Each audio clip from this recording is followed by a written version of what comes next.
그 다음에 리브고시.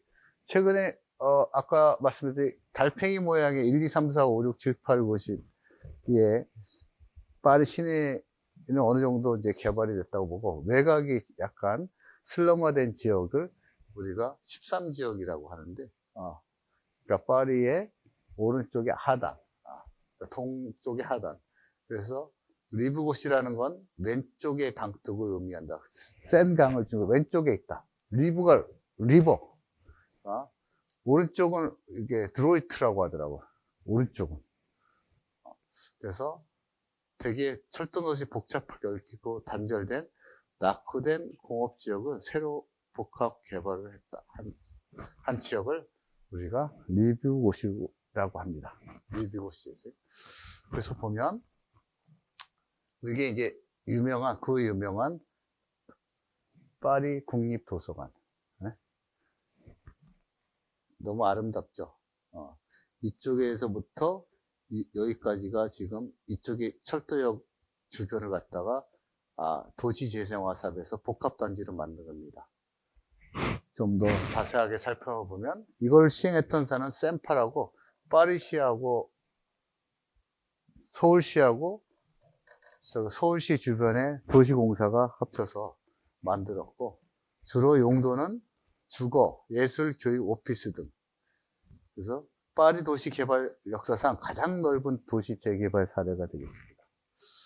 그래서 이 세마파라는데, 이 회사는 개발 도시계획과 구상 체계와 착공 및 모든 걸 총괄을 하고 뿐만 아니라, 제가 이제 특이하게 그 담당자를 만나서 얘기 들어서 어떤 사람들이 일을 하느냐, 과연 물어봤더니 이게 되게 중요하더라고요. 금융가, 엔지니어, 기술자, 건축가, 도시계획자, 변호사.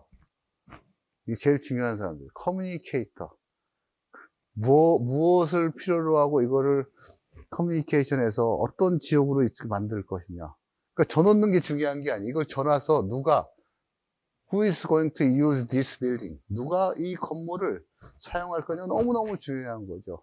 테넌트를, 이 공간을. 그래서 이게 되게 인상적이었어요. 이 사람의 역할이 제일 중요하대. 나머지는 이 사람이 그래서 어떤 공간을 할 거야? 여기에 아틀리에를 만들 거야? 아니 상업적인 시설을 만들 거야? 오피스를 만들 거야? 이거에 따라서 이분들이 움직이는 거죠. 이제 그러면 인테리어도 해야 되고 어떤 건물 지고 자금 조달은 얼마 되고, 그죠? 근데 대부분의 공간들은 우리는 이제 져놓고 이제 우리가 알아서 고치는 형태를 많이 하죠. 그게 제일 핵심에서 되게 제가 이렇게 노란색으로 표시를 했습니다. 그래서 이제 크게 보면 기차역이 오스텔리치라는 기차역을 중심으로 만들어져 있고, 여기는 오피스, 여기는 이게 파리 도서관인데 약간 공공시설, 마세르라는 대학을 중심으로 한 교육 정도, 이렇게 세 가지 형태로 지역을 구분해 놨더라고요. 그래서 여러 가지 거리를 제가 한번 정리해보는데, 프랑스 거리라고 해서 개발 지역의 중심지가 있고, 아까 파리 도서관에 있는 국립도서관 지역이 똘비악 지역이라고 합니다. 외울 필요는 없습니다. 이런 지역이 있다는 거 아시면 되고, 그 다음에 기차역을 중심으로 한 주거 중심 지역, 그 다음에 아까 교육 및 연구 중심 지역, 이런 공간들이 여러분 이렇게 지구 단위 계획을 세워서 진행이 됐다. 그래서 버려진 건물을 대학으로 활용을 하고, 교통 중심 지역을 오피스라든지 주거 지역으로 열고, 또 똘비악 지역은 미테랑 대통령의 기념하기 위한 국립도서관을 만들었고, 용도별 분류는 이렇게 되어 있는데, 한 전체 25%를 이제 어떤 퍼블릭 빌딩으로 하고, 그 다음에 주거를 넣고, 또 오피스는 양은 그렇게 많이 넣지는 않았어요. 그 다음에 서비스 지역이 약 30% 되어 있습니다. 도시개발적 측면에서 보면 어떤 기술과 연구, 투자 함께 이루면서 어떤 국제적인 경제와 문화의 중심지로 변모를 했다. 상당히 낙후된 공업지역을, 또 주거환경주에서 상당히 많은 고용을 창출하면서 시민들에게 취업의 어떤 고용 창출의 효과를 거두었다. 특히 주택들이 되게 럭셔리하진 않지만 전체 주택의 50% 정도가 학생과 서민들을 위한 어떤 주거 공급 대책을 마련했다는데 의미를 가질 수 있습니다. 그 안에서 첫 번째로 꼽을 수 여러분들이 한번 시간 내서 이 지역의 스테이션 F라는 데입니다. 스테이션 F, 정거장이잖아요. 그죠? 프랑스의 정거장, 세계 최대의 스타트업 캠퍼스입니다. 여기가. 그래서 이것도 이게 원래 옛날 기차역이었어요. 어느 기업가가 약 3천억 원을 도네이션해서 세계 스타트업을 자기가 만들고 했다. 그 사람이 이제 자베인 일이라는 사람이 사비를 터들어서 3천억 원을 기분은 이렇게 멋있게 하는데 그래가지고 나 3천억을 내서 이렇게 스타트업 세계 최대의 스타트업을 뭐 샌프란시스코 실리콘밸리도 있고 뉴욕의 런던의 테크시티도 있고 많이 있지만 하겠다 해서 만들어서 약 1000평에 달하는 1000개의 스타트업이 입주할 수 있도록 하고 또 뿐만 아니라 이 주변에 젊은 사람들이 많이 오는데 주거 있잖아요. 주거가 문제잖아요. 그래서 인근에 임대 아파트를 져가지고 싸게 공급하기도 하더라고. 이 사람들 위해서. 그러니까 일을 하는데 사실 되게 도시가 비싸잖아요. 서울도 그렇고. 제일 중요한 게 자는 거잖아요. 그래서 거기서 편하게 일하는데 안 되겠다. 그래서 주변에, 임대용 아파트를 져서 싸게 공급하는 것까지. 빌린 거죠, 빌려가지고. 땅은 이제 국가가, 파리시가 가지고 있는 거니까, 전체. 팔지는 않죠. 그래서 투자란 거, 투자해가지고, 다 고치고, 뭐.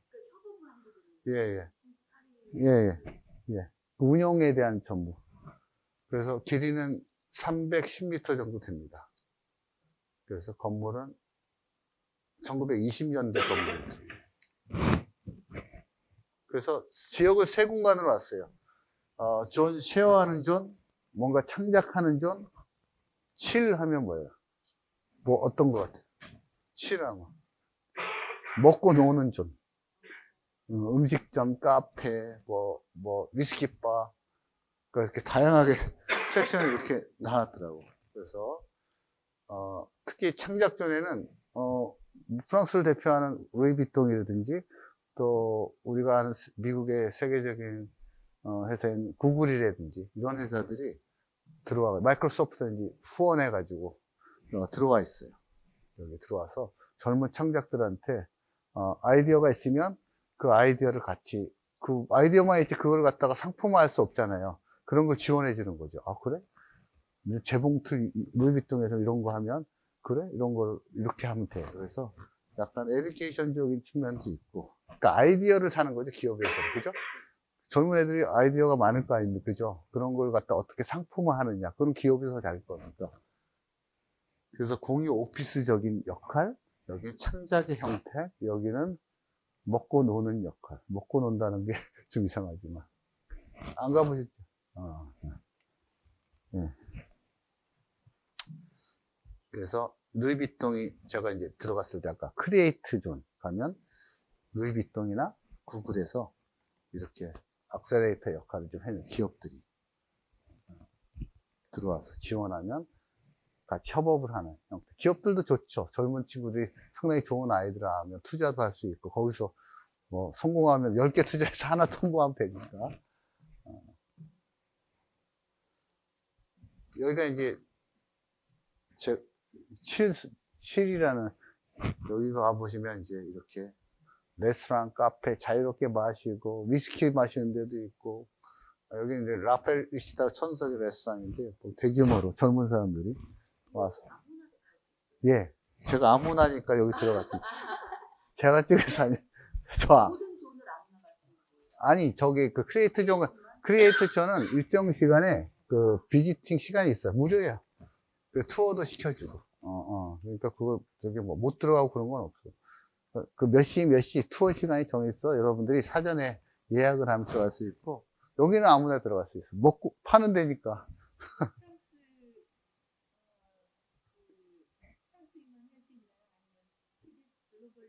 글로벌리 다. 기업들도, 다른 기업들도 다. 사실 구글이나 이런 데도 미국 기업이잖아요. 다. 스타트업도 마찬가지. 그러니까 전 세계, 글로벌. 그래서 전 세계에서 가장 큰 스타트업 캠퍼스다. 스테이션 F. 그래서 저도 그런 걸 되게 좋아하거든요. 스테이션이란 말이에요. 사실 이 공간도 스테이션 뭐라고 저니까 어떤 플랫폼, 스테이션이라는 건 어떤 우리가 살면서 정거장이잖아요. 뭔가 시작점이기도 하고, 그죠? 그래서 여러분들, 저는 이름을 그런 걸 되게 많이 해요. 스테이션 스테이션 어떤 정거장의 역할을 해주는 거예요. 출발점. 그죠? 스테이션이라는 말. 여러분들도 이름을 지을 때 스테이션 이렇게 지면 좋죠.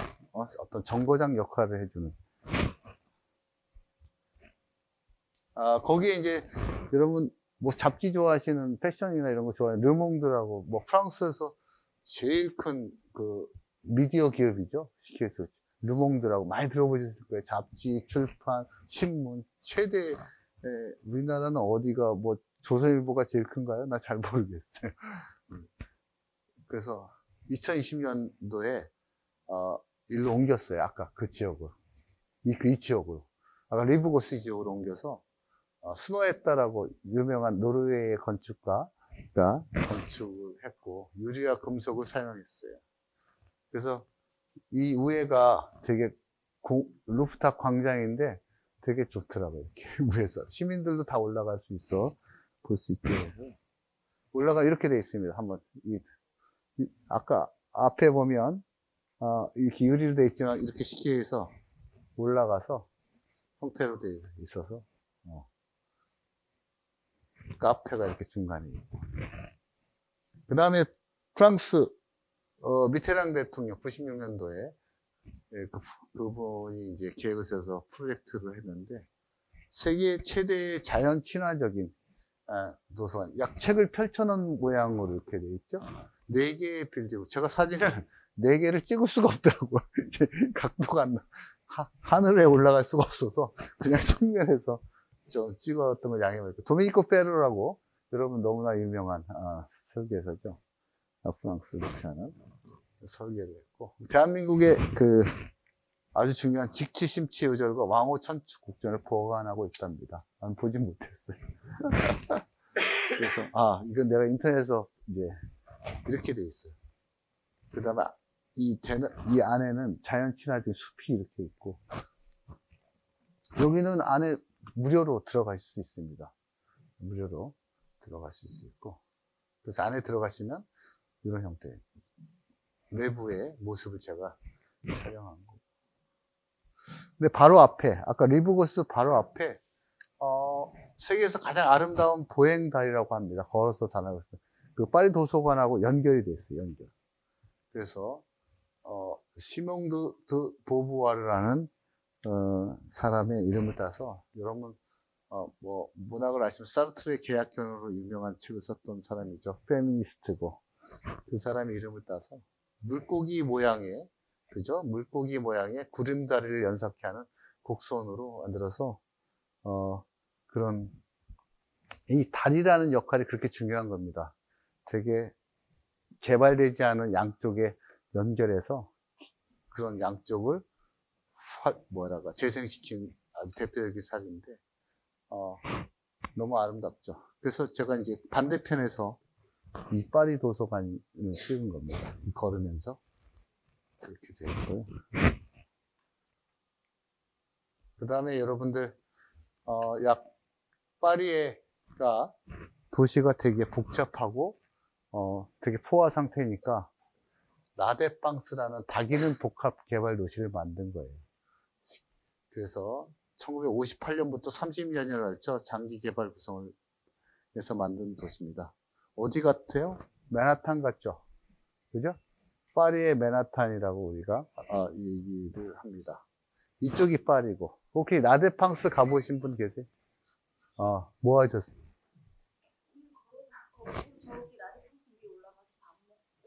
여기. 개선문. 점심 때만 하는데. 그렇죠. 네. 그렇지. 이제 파리라는 고전적인 도시가 아니고 새롭게 이제 만든 도시인데 어쨌든 파리의 확장을 만든 신도시라 40년간 아직도 개발하고 있어요. 이거 이 도시를 만든 평가는 아까 지금 말했는데 성공이냐 아니냐, 성공했다는 말은 아직 들어본 적이 없어요. 아직도 계속, 그러니까 파리는 파리다워야 되는데 너무 이제 뉴욕이나 이런 도시들을 많이 베꼈는데, 그래서 파리가 이제 개선문 여러분 아시죠? 파리 개선문에서 약 이게 6km 정도는 있어. 개선문 올라가시면, 저는 뭐 파리 가시면 꼭 에펠탑이 아니고 전망대가 있잖아요. 전망대 중에서 최고로 파리를 잘 찍을 수 있는 데는 개선문 꼭대기, 개선문. 꼭 올라가십시오. 개선문. 거기가 파리를 전체로 12개의 도로망을 했는데 올라가서 이렇게 사진을 찍으시면 모든 뷰를 잘 볼 수 있다. 파리 시내에서 6.2km 정도 떨어져 있죠. 그 새로운 주거와 상업시설과 오피스 타운이 많죠. 그러니까 파리 시내가 오피스가 없기 때문에. 그래서 약 227만 평, 어마어마하죠. 그죠? 그래서 약 오피스가 790만 평, 상업이 6만 평, 주거가 2만 평. 또 국제회의장 같은 게 있고, 그냥 업무 기능 확실히 좀 주안점을 줬다. 그래서 경제지향적인 도시다. 이렇게 되어 있어요. 그렇게 돼 있죠. 그래서 차가 지상으로 못 가게 돼 있고, 전부 지하에 있죠. 근데 지하가 너무 복잡해. 그리고 지하를 해놓는 게 중요한 게 아니고 컨셉이 중요한 게 아니고 지하에 차가 잘 내리고 해야 되는데 그게 너무 복잡해가지고 이렇게 만들어놔서 가면 되게 too much disappoint 되는 거죠. 그래서 뭐 브리스나 런던의 경쟁도시 기업 위치 경쟁에서 우위를 확보하기 위해서 했는데 그렇게 저는 개인적으로 성공적이지 않다 그렇게 말씀을 드릴 수 있습니다. 가장 큰 문제가 이제 도로 체계인데 도로, 지하철, 철도, 주차장 모든 교통관이 아래층 지하에 설치했다 하는 게 가장 큰 장점이라고 얘기할 수 있습니다. 교통 체계고요. 그 중에서 이제 가장 여기 올라가서 이제 식사를 하신 거죠. 개선문을 본따 가지고 똑같이 그랑드 아르슈라고 했는데 여기서 이제 점심밖에 안 하니까 거기서 이제 개선문 그래서 누브르바크 앞에 카르젤 개선문, 샹젤리제의 에뚜알 개선문, 제3의 개선문이라고 할 수 있습니다. 대표적인 곳이 이제 라드백 쇼핑몰인 CNIT, 힐튼 호텔에 같이 연계되어 있죠. 쇼핑몰과 약간 복합적으로 만든 지역이라 할 수 있습니다. 그 다음에 레카르탕, 유럽 최대 쇼핑몰의 맞은편에 바로 반대편에 위치해 있고요.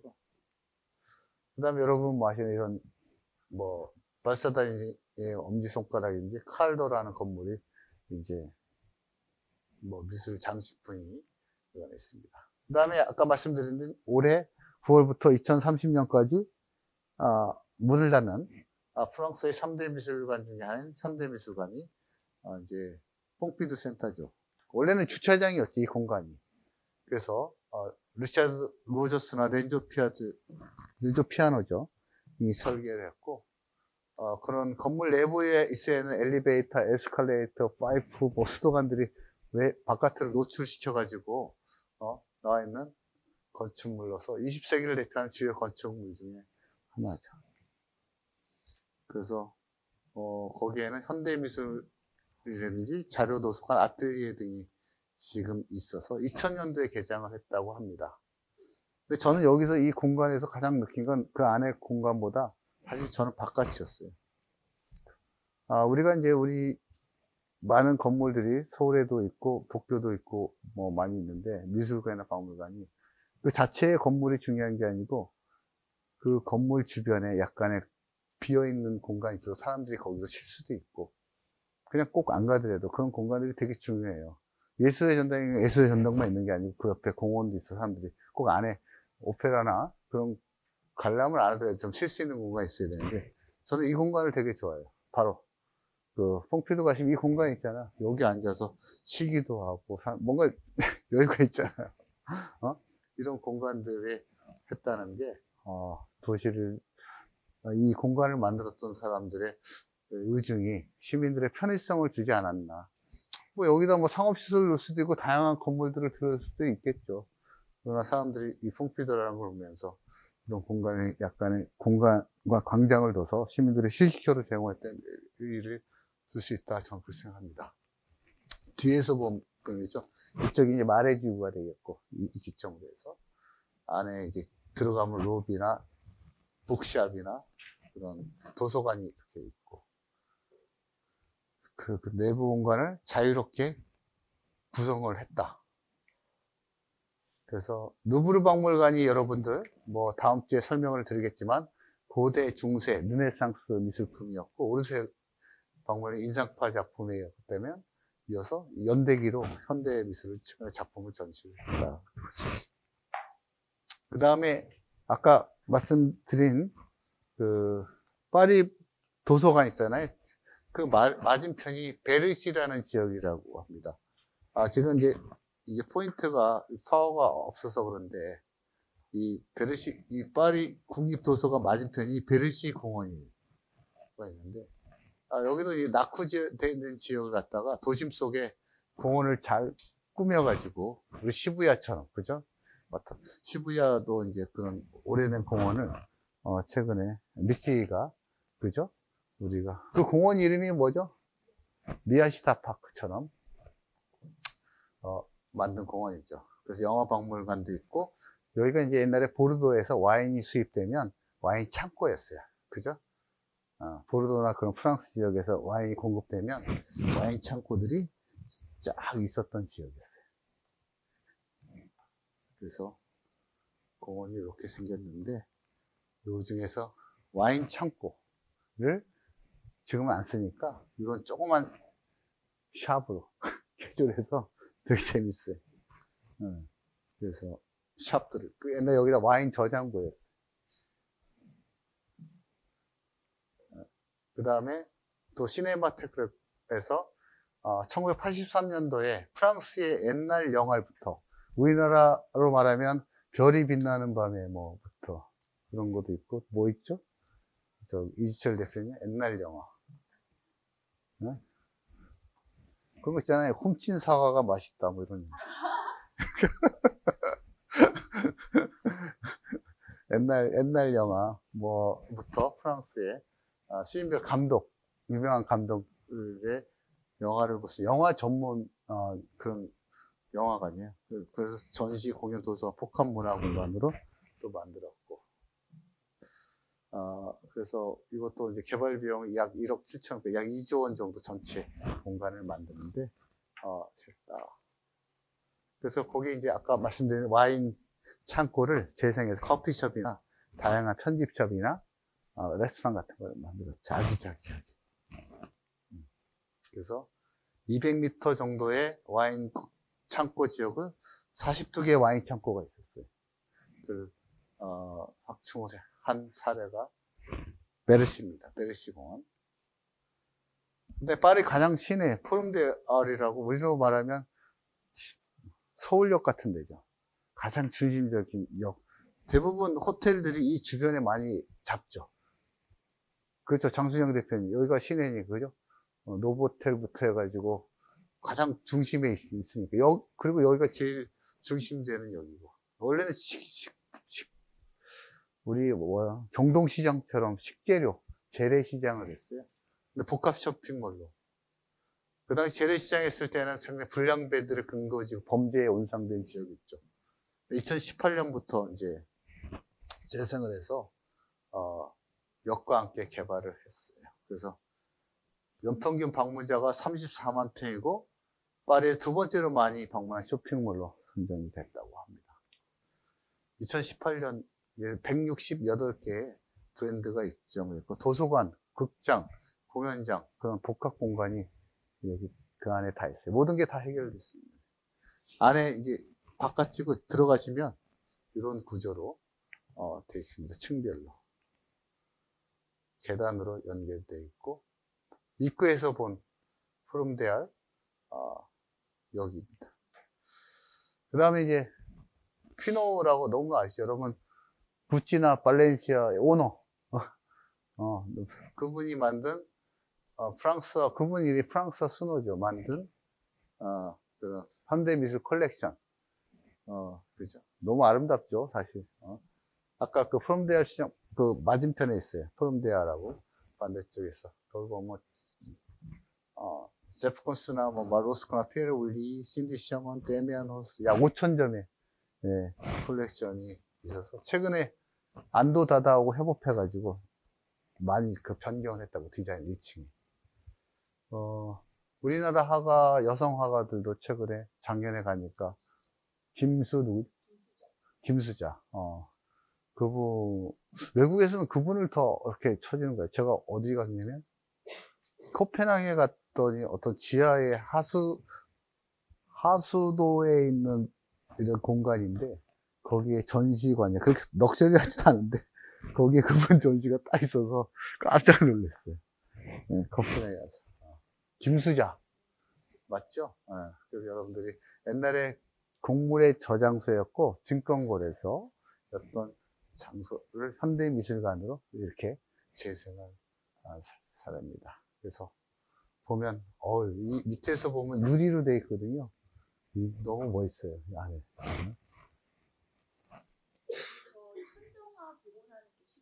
오래 걸리죠. 당연하죠. 뭐, 피렌체 대성당도 그렇고, 전부 다 이 돔 만드는 게 제일, 나중에 이제 피렌체 뭐 도시 설명할 게 있으면 설명을 드리겠지만, 그게 제일 오래 걸려요. 자, 이제, 우리나라도 이제 도시계획관이라는 게 어디든지 상해 도시계획관, 그죠? 주로, 그 다음 싱가포르 도시계획관. 어느 나라든 도시에 대해서 설명하는 도시계획관이 있어요. 이 도시가 어떻게 이루어졌고. 우리 최인영 대표님, 우리 서울은 어디 있죠? 도시계획관이? 저기 있나? 시청 맞은편에 지하에. 비슷하게 해놨어. 짝퉁처럼. 뭐 전부 뭐 조병수 뭐 이런 유명한 사람들이 했다 해서 가봤는데, 여기도 뭐 투머치 디스어포인트 왜 이렇게 해놨나. 그냥 그 예산에 맞춰서 하면 그렇게 만들 수밖에 없어. 그러니까 작품을 만들어야 되잖아, 우리는. 작품을 만들어야 되잖아요. 김치찌개를 만들 때도 작품을 만들듯이 뭔가를 만든 스토리를 만들어야 돼. 우리는 그 예산에 맞춰서 용역 주니까 그 예산에 맞춰서 하니까 서울을 정말 제대로 설명할 수 있는 도시 계획관이 있었으면 너무 좋겠다는 생각을 정말 간절합니다. 이런 데 다닙니다. 이거는 파리 도시 계획관. 무료입니다, 무료. 무료. 입장료 무료. 그래서 파리의 건축 관련된 그런 역사를 쭉 이렇게 파리는 어떻게 도시가 변화됐는가를 스토리를 해놓고 건축하시니까 매번 상설로 건축가들 젊은 건축가들이 이렇게 전시를 또 무료로 전시를 해줘요.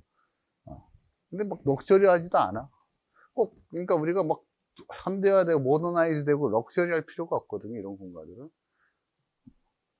그냥 스토리가 중요해서 근데 파리의 도시 계획에 큰 영향을 또 미치는 거죠.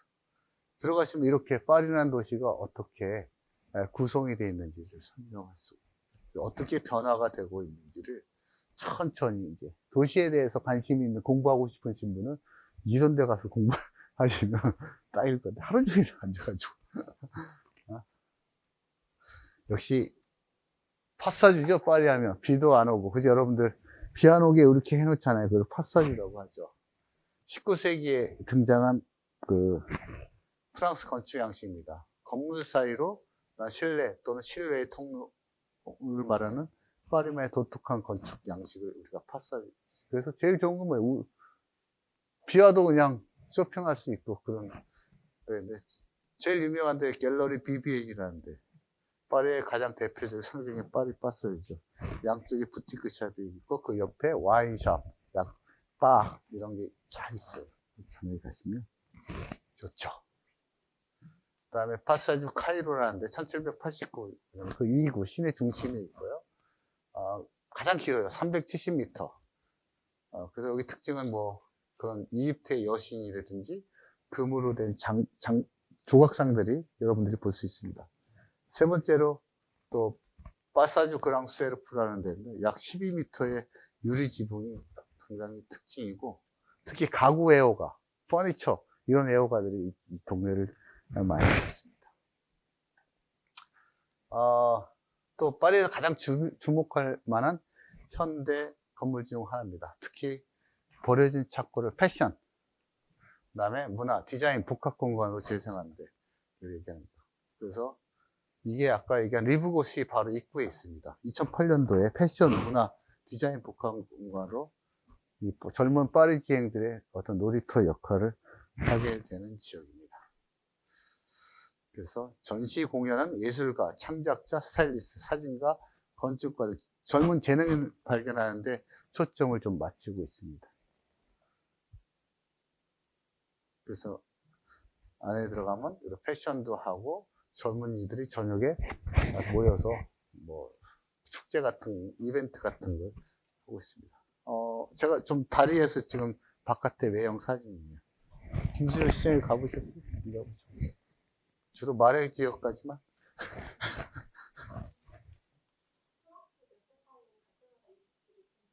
네. 그러셨구나. 이번 기회에 또 미술도 이제 다른 걸 또 아셔요. 그죠? 다양. 그러셨구나. 에펠탑, 파리를 10번 가도 에펠탑을 올라가는 사람이 거의 없어요. 저기 줄 많이 서네. 그냥 가자, 밥 먹으러. 대부분 장순영 대표님 그렇죠? 저기 그냥 바깥에서 사진 찍는 데지 에펠탑을 올라가는 데가 아니에요. 왜냐면 줄 서야 되잖아. 그러니까, 줄 서야 돼. 몇 번 올라가 버렸어. 여기 호기심, 대단한. 야, 이 두 분은 대단하시네. 대부분 시간이 없어. 그죠? 올라가려면. 근데 어느 때 가느냐가 중요하죠. 사람이 많으면 나도 줄 서기 싫죠. 근데 개선문이 더 나아요. 이때까지 오늘 파리의 주요 랜드마크를 설명드렸습니다.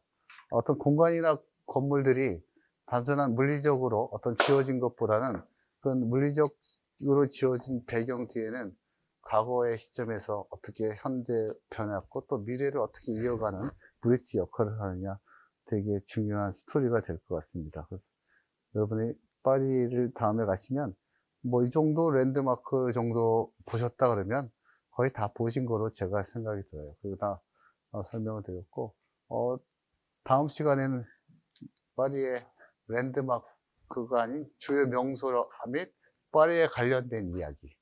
그래서 뭐 루브르라든지 뭐 미술관도 있고 뭐 빵테온이라든지 나폴레옹의 묘소가 있는 모덴 뭐 미술관이라든지 뭐 미술관뿐만 아니라 다양한 주요 명소에 대해서 같이 공부하는 시간을 갖겠습니다. 오늘 새벽부터 오셔서 수고 많으셨습니다. 다음 주에 뵙겠습니다.